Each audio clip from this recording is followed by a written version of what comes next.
सभी साथियों को मेरा राम राम। आज हम पढ़ेंगे राजस्थान की सिंचाई परियोजनाएं।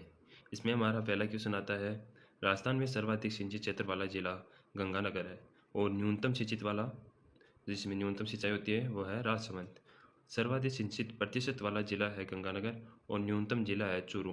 राजस्थान में सर्वाधिक सिंचाई पूरी भाग में होती है और राजस्थान में 15 नदी बेसिन चिन्हित किए गए हैं। इन नदी बेसिनों में कुल उपलब्ध सतही जल की मात्रा लगभग 158.60 लाख एकड़ फीट है, जो देश के कुल उपलब्ध जल संसाधन का 1.16% हिस्सा है। राजस्थान में सर्वाधिक सिंचाई कुएं व नलकूपों से होती है। कुएं व नलकूप से सर्वाधिक सिंचाई जयपुर जोधपुर में होती है।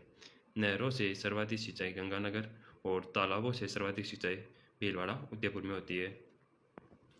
फिर कुओं से सिंचाई प्रतिशत राजस्थान में 20.10% है और नलकूपों से सिंचाई 49.29% है। नहरों से सिंचाई 28.39% है और तालाबों से सिंचाई 0.33% है।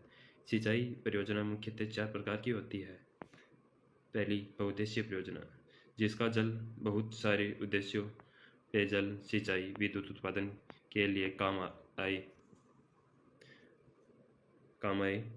फिर है, पंडित जवाहरलाल नेहरू ने बहुउद्देशीय परियोजनाओं को आधुनिक भारत का मंदिर कहा।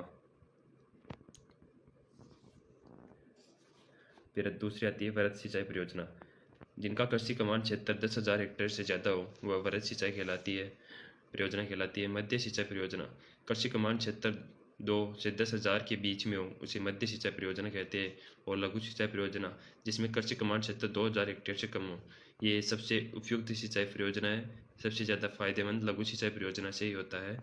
फिर आता है हमारा भाखड़ा नांगल परियोजना, भारत की सबसे बड़ी बहुउद्देशीय परियोजना। राजस्थान पंजाब हरियाणा की संयुक्त परियोजना है। सतलज नदी पर 2 बांध बनाए गए, भाखड़ा व नांगल। भाखड़ा बांध बिलासपुर हिमाचल प्रदेश में सतलज नदी पर है। नवीन इसकी नींव रखी 1955 में पंडित जवाहरलाल नेहरू ने। भारत का दूसरा ऊंचा बांध है, ये नोट है आपके लिए, भारत का सबसे ऊंचा बांध भागीरथी नदी पर टिहरी बांध है, जिसकी ऊंचाई 260 मीटर है, वो उत्तराखंड में है। और भाखड़ा बांध के पीछे गोविंद सागर झील है। भाखड़ा बांध को पंडित जवाहरलाल नेहरू ने चमत्कारी विराट वस्तु कहा। फिर नांगल बांध, रोपड़ पंजाब में सतलज नदी पर नांगल बांध से 2 नहरें निकाली है। इसमें पहली है बिस्त दोआब नहर, ये केवल पंजाब को सिंचाई सुविधा प्रदान करवाती है। फिर है भाखड़ा नहर सिंचाई सुविधा, ये राजस्थान पंजाब हरियाणा को सिंचाई सुविधा प्राप्त कराती है।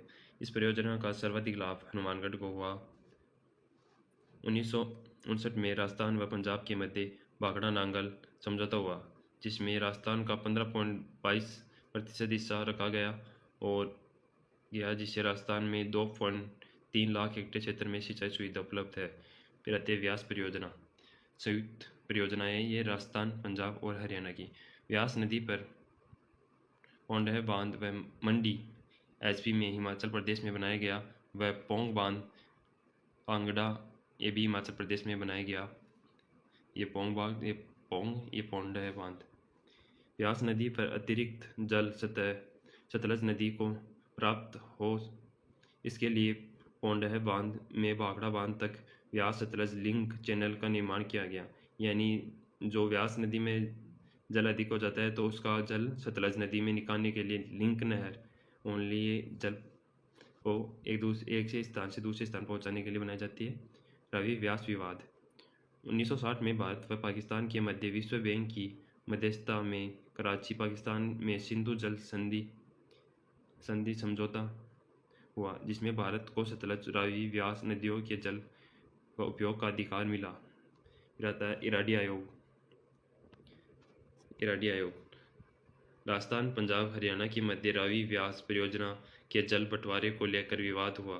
तब राजीव लोगोवाल समझौता 1985 के तहत न्यायमूर्ति इराडी की अध्यक्षता में गठित किया गया। इसके अनुसार राजस्थान का हिस्सा 86 लाख एकड़ फुट निर्धारित किया गया। फिर आती है चंबल परियोजना, राजस्थान व एमपी की संयुक्त परियोजना है। इसमें दोनों की हिस्सेदारी 50-50 है। चंबल नदी पर 4 बांध बनाए गए, इसकी जानकारी मैं एक नेक्स्ट वीडियो में बता दूंगा सभी बांधों की अलग से। फिर आती है हमारी धौलपुर लिफ्ट परियोजना। ये धौलपुर में चंबल का पानी धौलपुर में सिंचाई के लिए उपलब्ध कराना इसका मुख्य उद्देश्य है। फिर आते हैं सोम कादर परियोजना, केरवाड़ा उदयपुर में है, सोम नदी पर। फिर हमारे आती है नेक्स्ट नंद समंद परियोजना, ये राजसमंद में बनास नदी पर है। राजसमंद को पेयजल व सिंचाई सुविधा मिलती है। फिर आती है ओराई परियोजना, चित्तौड़गढ़ में है, ओराई नदी पर। फिर मानसी वाकल परियोजना, ये उदयपुर में मानसी वाकल नदी का पानी पिछला झील में लाने के लिए बनाई गई। फिर आता है उदयपुर को जलापूर्ति होती है। मानसी वाकल परियोजना जो उदयपुर में जो भी तालाब है झील है उनमें जलापूर्ति होती है। फिर आते हैं कोठारी परियोजना, ये भीलवाड़ा में कोठारी नदी पर मेजा बांध मांडल भीलवाड़ा में बना है। भीलवाड़ा को पेयजल की आपूर्ति होती है। फिर हमारी नेक्स्ट आती है माई बजाज सागर परियोजना, ये राजस्थान व गुजरात की संयुक्त परियोजना है। इसमें राजस्थान की हिस्सेदारी 45 है और गुजरात की 55, लेकिन इसमें बनने वाली विद्युत 100% राजस्थान यूज करता है। माई परियोजना का सर्वाधिक लाभ बांसवाड़ा को हुआ। माई नदी पर कागदी पिकअप बांध बांसवाड़ा में, इसमें सिंचाई के लिए 2 नहर निकाली गई। पहली है आनंदीपुर बुकिया नहर, ये बांसवाड़ा में सिंचाई करती है। ये दूसरी है बीकाबाई सागवाड़ा नहर, ये डूंगरपुर में सिंचाई करती है। और फिर आता हमारा next point Pipalkhunt high level canal Pratapgarh में। माई नदी का पानी पीपलखूट प्रतापगढ़ क्षेत्र में सिंचाई सुविधा के लिए मिले, इसलिए ये परियोजना चालू की गई है।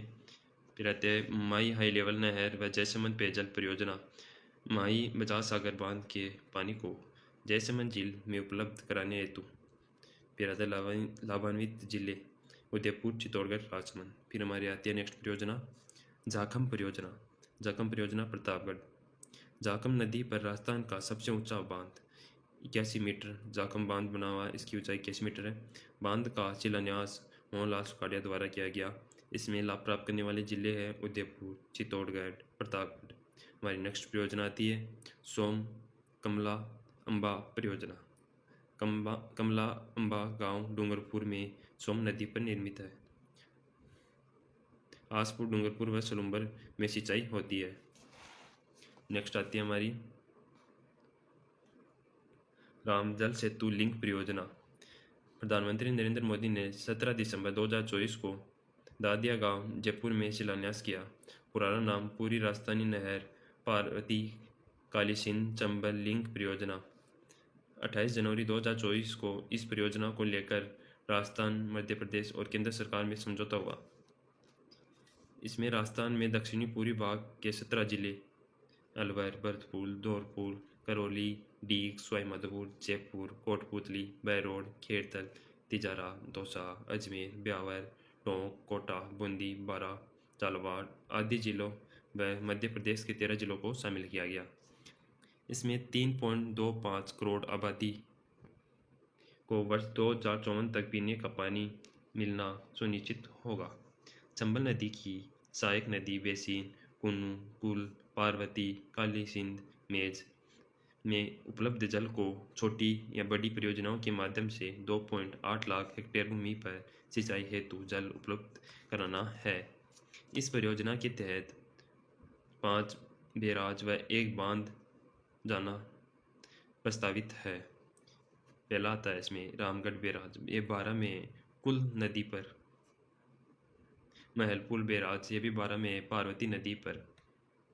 नेरा बैराज दिगोद कोटा में है।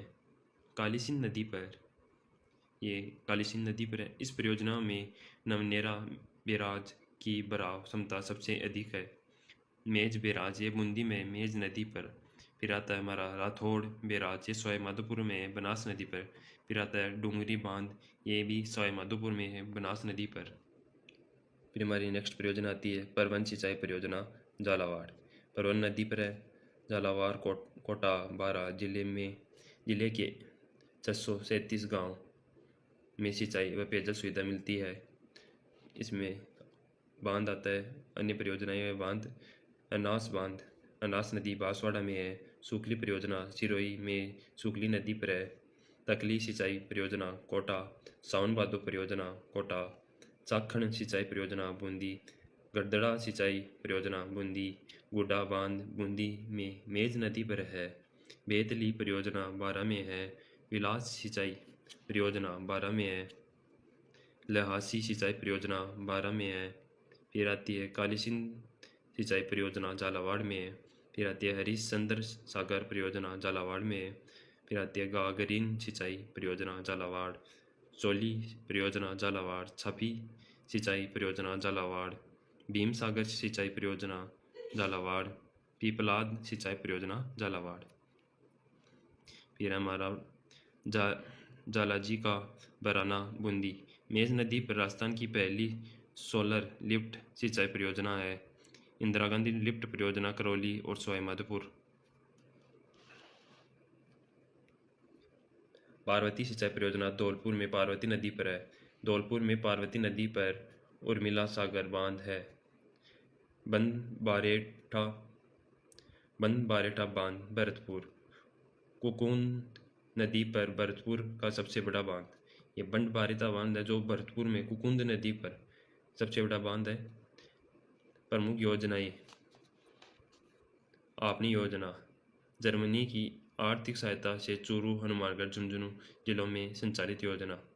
फिर आती है हमारी योजना जीवन धारा योजना बीपीएल किसानों अनुसूचित जाति जनजाति के किसानों को सिंचाई सुविधा के लिए बिना खर्चे के सिंचाई का निर्माण करने देना है। फिर प्रधानमंत्री कृषि सिंचाई योजना इसका प्रारंभ हुआ 1 जुलाई 2015 में। केंद्र का इसमें हिस्सा था 60 और राज्य का था 40%। समन्वित जल ग्रहण प्रबंधन कार्यक्रम त्वरित सिंचाई लाभ कार्यक्रम तथा ऑन फॉर्म जल प्रबंधन का समावेश इस योजना में कर दिया गया। उद्देश्य सिंचाई सुविधा को प्रभावित बनाना।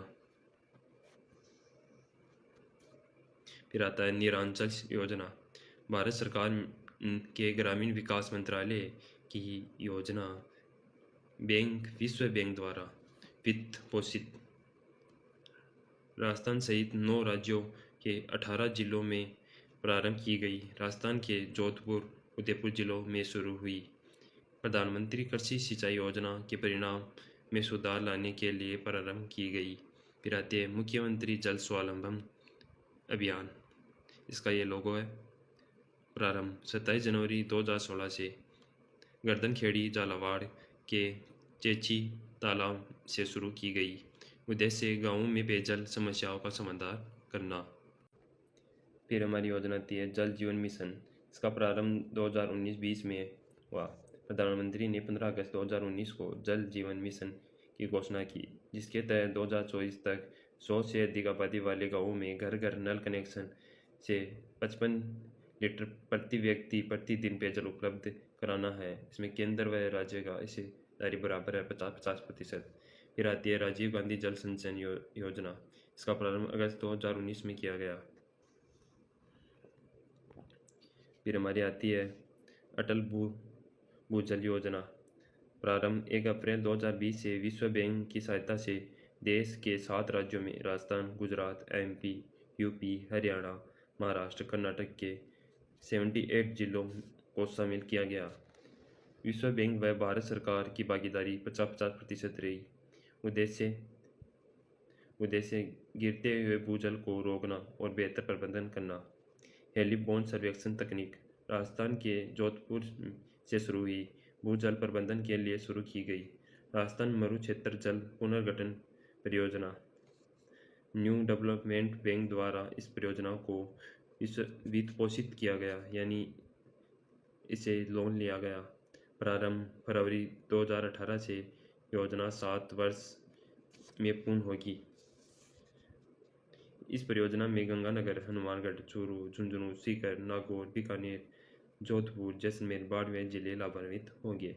मुख्यमंत्री राज नीर योजना प्रारंभ 13 मार्च 2020 को। उद्देश्य शहरी घरेलू उपभोक्ताओं को मासिक 15,000 लीटर का जल शुल्क माफ किया गया। नेक्स्ट आता है राजस्थान जल क्षेत्र आजीविका सुधार परियोजना इसे जायका भी कहते हैं। जायका के सहयोग से 2017 में प्रारंभ की गई। उद्देश्य राजस्थान के 27 जिलों के 137 सिंचाई परियोजनाओं का जीर्णोद्धार करना, नई सुधार करना। जनता जल योजना, जन स्वास्थ्य अभियांत्रिकी विभाग की पेयजल परियोजना को पंचायत स्तर पर ग्रामीण क्षेत्र में पानी की आपूर्ति की जाती है। यह योजना जैसलमेर, बीकानेर के अलावा सभी जिलों में संचालित है। प्रमुख संस्था जो जल विभाग से जुड़ी हुई है, राजस्थान भूमिगत जल बोर्ड जोधपुर, इसकी स्थापना हुई 1950 में। Hydrology and water management institute, यह बीकानेर में है। राजस्थान जल विभाग निगम लिमिटेड, जयपुर, 1984 में स्थापना हुई। सिंचाई प्रबंधन और प्रशिक्षण संस्था, कोटा। फिर आता है हमारा अगला पॉइंट, राजस्थान में भूजल के 302 ब्लॉक है और भूजल ब्लॉक की 5 श्रेणियां हैं। अतिदोहन ब्लॉक, इसमें आते हैं 219 ब्लॉक। विषम ब्लॉक, इसमें 22 ब्लॉक। अर्धविषम ब्लॉक, इसमें 20। सुरक्षित ब्लॉक, इसमें 38 और लवणीय ब्लॉक, इसमें 3। डार्क जोन, जिस क्षेत्र में जमीन के पानी का स्तर सामान्य मापदंड से नीचा जाता है उसे डार्क जोन कहते हैं। राजस्थान में 14 जिले अलवर, भरतपुर, धौलपुर, सवाई माधोपुर, झुंझुनू, सीकर, नागौर, जयपुर, दौसा, अजमेर, भीलवाड़ा, चित्तौड़गढ़, जैसलमेर, जालौर के सभी ब्लॉक डार्क जोन में हैं। राजस्थान की नवीनतम भूजल नीति 18 फरवरी 2010 में चालू की गई। विश्व जल दिवस 22 मार्च को बनाया जाता है और राष्ट्रीय जल दिवस 14 अप्रैल को बनाया जाता है। आपको ये वीडियो कैसे लगा? शॉर्ट्स नोट्स पढ़िए मेरे साथ। अच्छा लगा तो प्लीज़ वीडियो को लाइक एंड सब्सक्राइब करना और मेरा साथ बनाए रखना। मैं आपके लिए ऐसे नई नई वीडियो लाता रहूँगा और हम पढ़ेंगे कल राजस्थान की नहरें। ये पढ़ने के लिए मेरे साथ जुड़े रहिए। धन्यवाद।